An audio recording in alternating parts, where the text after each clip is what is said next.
Dans cette séquence, nous allons aborder quelques mises en forme pour les équations mathématiques en ligne, c'est-à-dire dans une ligne de texte dans un paragraphe. Nous allons voir comment ajouter des espaces de part et d'autre d'une équation, comment insérer du texte dans une équation et comment le mettre en forme. Et nous terminerons par voir différentes solutions pour encadrer les équations en ligne. Ce n'est bien sûr qu'une partie des nombreuses possibilités de mise en forme des équations. Eh bien, voyons tout ceci dans cette séquence.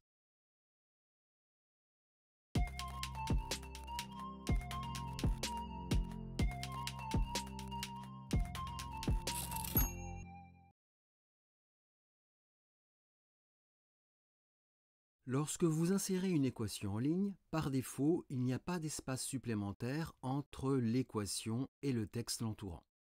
Pour gérer cet espace, c'est la longueur mathSurround qui est utilisée. Par défaut, elle a une valeur fixée à 0. Nous pouvons fixer une valeur précise pour l'ensemble du document en personnalisant cette longueur dans le préambule. Pour cela, il suffit d'utiliser la très classique commande setLength. Plaçons-nous dans le préambule pour saisir ces deux lignes de code. Donc ici, nous utilisons la commande setLength sur la commande mathSurround et j'indique une valeur de 20 points. Donc nous aurons un espace supplémentaire de 20 points à gauche et à droite de l'équation. J'enregistre et je compile. Et voilà, nous avons bien cet espace supplémentaire à gauche et à droite de l'équation. Maintenant, nous pouvons parfaitement faire des exceptions à cette mise en forme globale en appliquant des espaces de manière locale, c'est-à-dire uniquement pour telle ou telle équation. Il suffit tout simplement de définir la longueur mathSurround entre deux accolades qui délimitent sa portée. Nous avons l'exemple ici. Nous avons donc bien l'accolade ouvrante, l'accolade fermante qui délimite la portée de cette personnalisation. Nous avons à nouveau la commande setLength, le mathSurround, et cette fois nous appliquons une valeur de 10 points. Et enfin, nous avons ici l'équation. Et nous avons le résultat ici. Nous avons donc pour cette équation un espace supplémentaire à gauche et à droite de 10 points.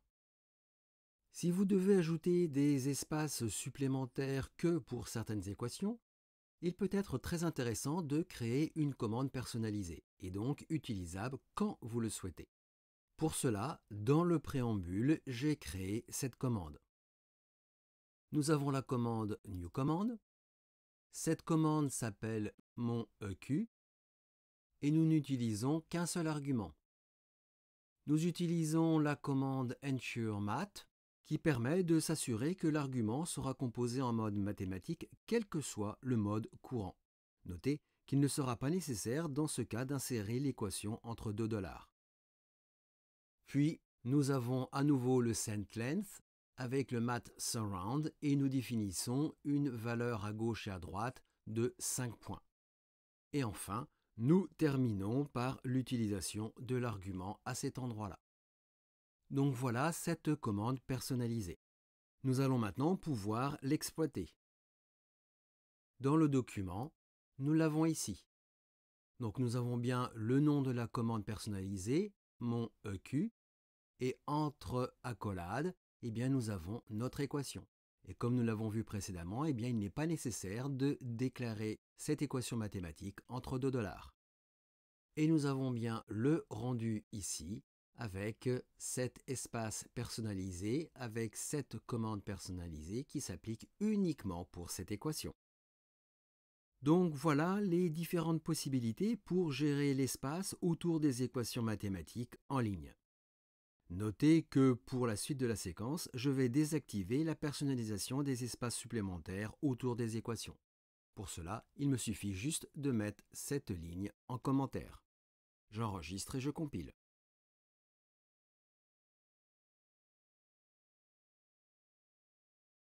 Pour tous les enseignants, il peut s'avérer très utile d'insérer du texte dans une équation. Cela permet de commenter ou de préciser certains points importants. Pour cela, nous avons à notre disposition la commande texte proposée par le package AMS Math. Dans cet exemple, nous avons ajouté le texte entre parenthèses si x supérieur ou égal à 3 uniquement dans le mode texte. Pour ce faire, nous devons utiliser deux commandes texte. En effet, il y a deux textes dans cette équation. La partie si et la partie uniquement. Car entre les deux, le x supérieur ou égal à 3 est bien rédigé en mode mathématique. Donc dans l'équation, nous avons la première commande texte qui est ici, avec un espace, ouvrez la parenthèse, si et un espace. Et nous avons la deuxième partie ici, texte, et entre accolades, un espace et le mot uniquement. Et entre ces deux éléments de texte, nous avons bien le mode mathématique ici, qui permet d'afficher x supérieur ou égal à 3. Et bien sûr, l'ensemble est bien inclus entre les $. Maintenant, rien ne nous empêche de mettre en forme ce texte avec des commandes classiques de mise en forme du texte. Avant le premier texte, j'ai ajouté une espace quadratin afin d'avoir un espace plus important. Nous avons ici la commande quad. Et nous avons le rendu ici. Vous voyez que l'espace est plus important par rapport à la version précédente. Pour le texte ci, nous utilisons du gras et une couleur de texte en bleu. Ensuite, pour le deuxième texte, nous avons le mot uniquement qui est écrit en italique. Et nous avons bien le rendu ici, pour le mot uniquement en italique et pour le mot si qui est en bleu et en gras. Et vous pouvez voir ici que nous avons du rouge pour une partie mathématique de notre équation. À ce moment-là, attention, vous ne pouvez pas utiliser la commande textcolor, mais il faut utiliser la commande matcolor. Nous l'avons ici. Matcolor de couleur red et le fx qui est ici.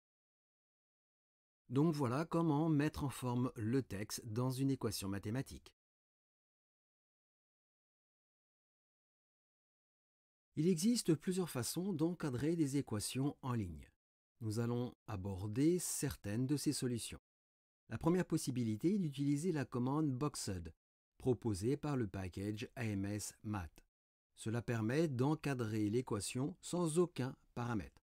Si je puis dire, c'est simple, sobre et efficace. Cela permet d'appliquer rapidement un cadre à une équation. Nous avons l'exemple ici. Nous avons bien la commande Boxed, et entre les deux accolades, nous avons notre équation mathématique. Et vous voyez qu'il n'est pas nécessaire dans ce cas de figure d'utiliser les $ pour entourer l'équation. Et nous avons bien le résultat affiché ici. La deuxième possibilité est d'utiliser la commande LaTeX fbox. Nous obtenons comme précédemment un simple cadre autour de l'équation. Nous avons ici l'utilisation de la commande fbox, les deux accolades, et entre les deux $, nous avons notre équation. Et le résultat affiché est ici. Par contre, avec cette commande, nous pouvons mettre en forme le cadre en fixant l'épaisseur de la bordure et l'espace intérieur du cadre.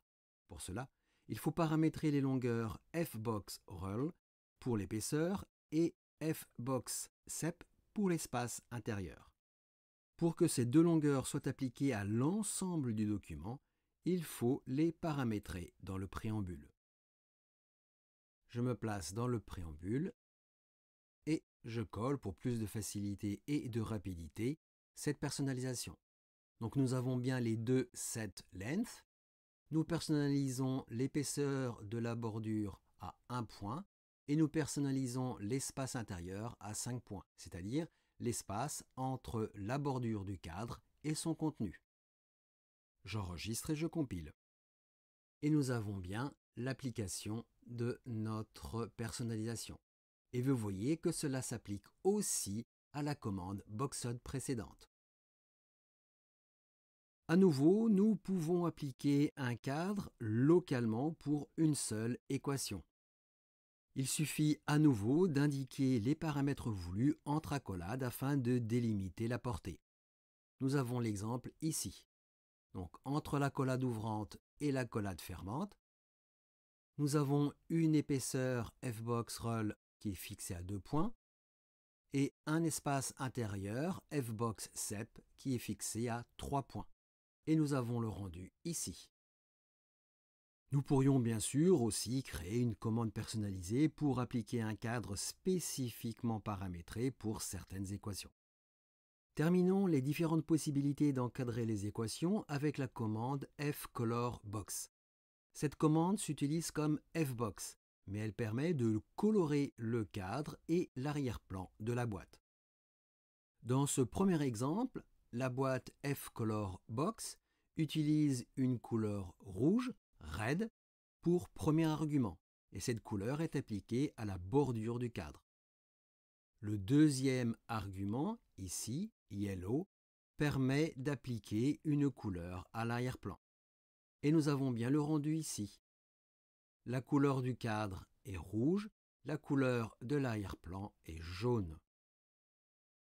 Et cette boîte utilise les paramètres globaux déclarés dans le préambule pour appliquer l'épaisseur de la bordure et l'espace intérieur. Ces paramètres que nous avions fixés ici. Tout comme précédemment, nous pouvons appliquer un encadrement spécifique pour une seule équation en indiquant les paramètres entre deux accolades. Les principes restent strictement les mêmes.